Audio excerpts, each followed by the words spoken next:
안녕하세요. 반갑습니다. 성경을 하루 한 장 내지 두 장 읽어서 성경을 통독하는 프로그램을 운영하는 이 방에 찾아오신 여러분들을 주의 이름으로 환영합니다.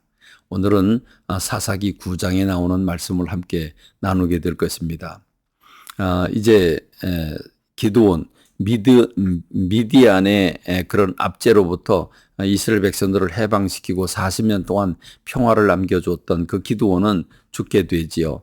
하나님께서 그 마음이 여리고 약한 기드온을 부르셔서 그 기드온이라고 하는 사람을 통해서 300명을 뽑게 하시고 300명이 대군을 물리치게 하셨습니다.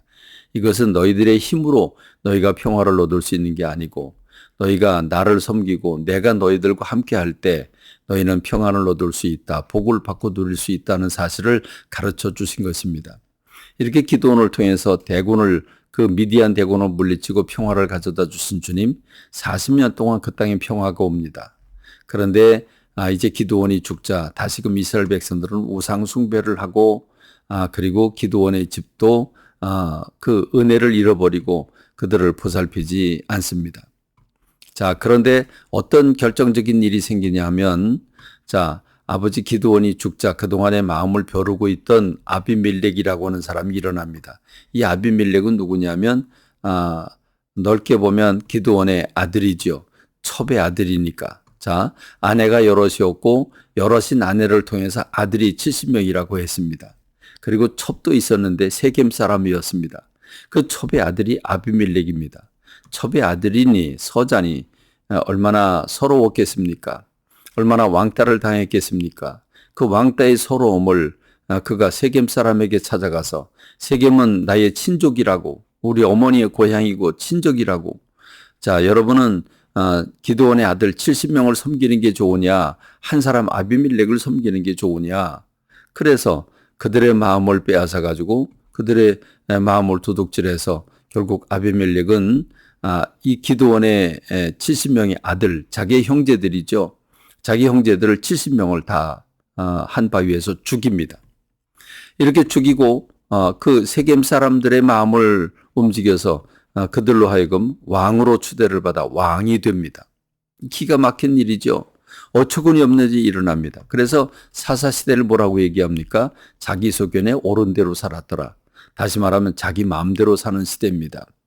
자, 분명히 기드온은 모든 사람 앞에서 선포를 했습니다. 이스라엘 백성들이 미디안 대군으로부터 이스라엘 백성들을 해방시킨 기드온을 생각하면서 기드온이 우리의 왕이 되달라라고 요청을 하고 그 기드온의 아들 그리고 손주까지도 우리의 왕이 되달라라고 요청을 합니다. 그러나 기드온은 한마디로 거절을 하죠.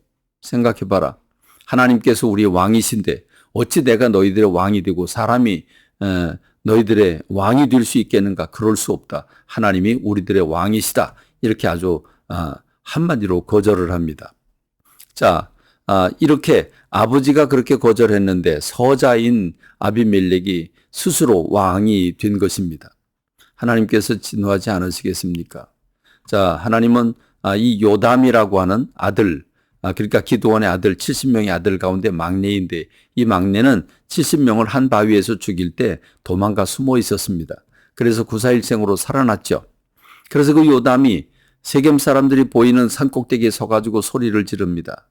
자, 내 말을 들어봐라. 여기에 여러 나무들이 있는데 나무들이 그 감람나무를 찾아가서 우리의 왕이 되달라고 요구를 했다. 근데 감람나무가 내 감람 연물을 통해서 많은 사람을 즐겁게 하고 하나님께 영광을 돌리는데 어찌 내가 나무들 위에 서서 우쭐거릴 수 있겠느냐? 난 그럴 수 없다. 무화과 나무도 포도나무도 거절을 합니다. 그런데 다 자기의 분수를 아는 거죠. 그런데 가시나무가 우리의 왕이 되달라고 요청을 하자. 그래, 내가 너희들 왕이 되겠다. 그러면서 너희는 내 그늘 밑으로 들어와라. 그럽니다. 아니, 가시나무에 무슨 그늘이 있습니까? 가시나무는 그늘이 없지 않습니까? 근데 내 그늘 밑으로 들어오라고 그럽니다. 그리고 나에게 들어오지 않는 사람이 있으면 내게서 불이 나와서 백향목에 그 레바논의 백향목을 다 불사르겠다 얘기를 합니다. 폭정을 저지르겠다는 거죠.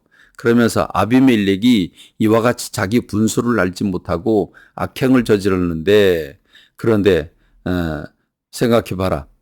가시나무가 불을 보내서 다른 백향목을 태우겠다고? 그래. 세겜 사람들이 아비멜렉이 세겜 사람들을 불로 징치하고 또 세겜 사람들이 아비멜렉을 불로 쟁취할 것이다라고 선포를 합니다. 저주를 한 거지요. 그리고 그 일이 실제로 일어나게 됩니다. 하나님은 3년 후에 이런 악행을 보시고 하나님이 심판하시는데 그들에게 악한 영을 보내서 그들의 마음을 혼란케 해서 세겜 사람들이 아비멜렉을 배반하게 합니다. 그래서 아비멜렉이 군대를 이끌고 가서 세겜 사람들을 다 요절내죠. 불태워 죽입니다. 그리고 세겜 사람들이 쫓겨가면서 또 망대에 숨게 되는데 그 망대 꼭대기에서 이 아비멜렉에게 한 여인이 맷돌을 던져서 두개골이 깨져서 결국 그것으로 죽게 되지요. 그래서 요담이 저주한 저주가 이루어지고 하나님이 그 악행을 심판하셨다고 말씀하고 있습니다. 오늘 우리가 사는 시대가 어떤 시대입니까? 이런 시대 아닙니까? 자기가 자기 이름이 높아져야 되고 내 뜻대로 돼야 되고 내가 무시를 당하면 무슨 수를 써서라도 복수를 하거나 또는 상대방을 응하게 하는 그런 모습들이 오늘 우리의 시대가 아닙니까? 정치를 봐도 그렇고 세상 돌아가는 걸 봐도 그렇습니다. 오늘 평범하게 살아가는 서민들의 삶인 오늘 우리들 주변에서도 자기 이름을 그렇게 드높이고 자기 뜻대로 하려고 하고 자기 뜻대로 되지 않으면 심통을 부리고 하는 일들이 얼마나 많이 있습니까? 그렇습니다. 자기 소견에 옳은 대로 살았다고 하는 이 사사시대를 생각하면서 우리가 어떻게 하면 하나님의 그 말씀 가운데 마음을 열고 조아리고 기도하면서 주의 음성을 들으면서 주님의 마음을 품고 살아갈 수 있을까? 하나님의 우리 왕이 되길 원합니다. 내가 세상의 왕이 되지 않기를 원하고 내 주변 사람들에게서 왕 노릇하지 않기를 간절히 소망합니다. 하나님이 내 인생의 주인이시고 하나님 왕이신데 우리가 그의 말씀을 받으면서 묵상하고 그 마음을 품고 기도하면서 주님이 주신 힘으로 세상을 승리하고 살아가야 되지 않겠습니까? 오늘 이런 안정되고 이런 아름다운 삶을 살게 되기를 간절히 소망합니다. 감사합니다. 오늘 말씀 뵙겠습니다.